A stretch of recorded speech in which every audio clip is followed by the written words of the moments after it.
Pie Jesu Domine, dona eis requiem. Pie Jesu Domine. Well, good afternoon on a Saturday. Didn't make it this morning, but I'll make it now and put it up before Mass this afternoon. Talking about the morning gospel. We are lucky that Jesus reveals to us such an unbelievably loving Father. As I've told the morning crowd, as I read this parable over and over again, I feel sorry for the father in the story of the prodigal son, because that guy, who is supposed to be God the Father, has some lousy boys, and that's us.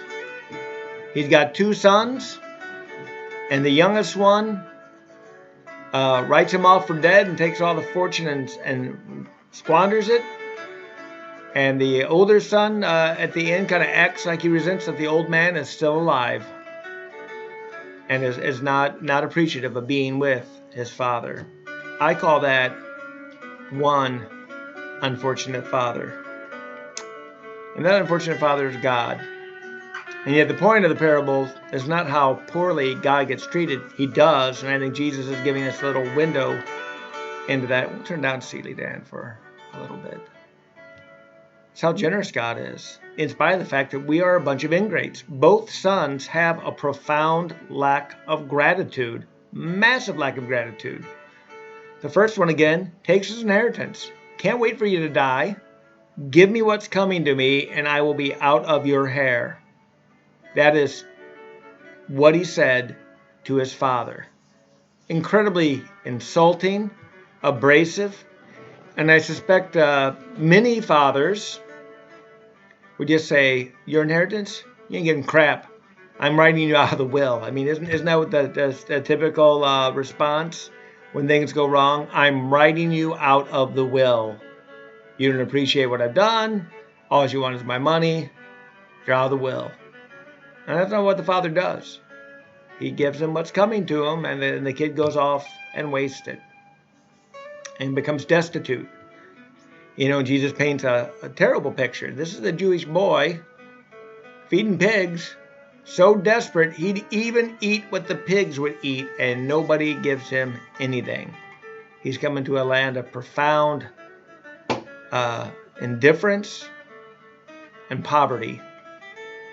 And at last he comes to his senses and says, I'll go home, and better to be a slave on my father's farm than in this desolate land with people who are indifferent, and I am poor as can be. And so he goes home. We know the story. The father is just, again, this guy is unbelievable. That's God our Father, and we ought to be mighty thankful. Runs out to meet his son. Is delighted to see him. Won't even let him finish his speech. I'm not worthy to be called your son. Treat me as one of your servants. And he won't hear of it.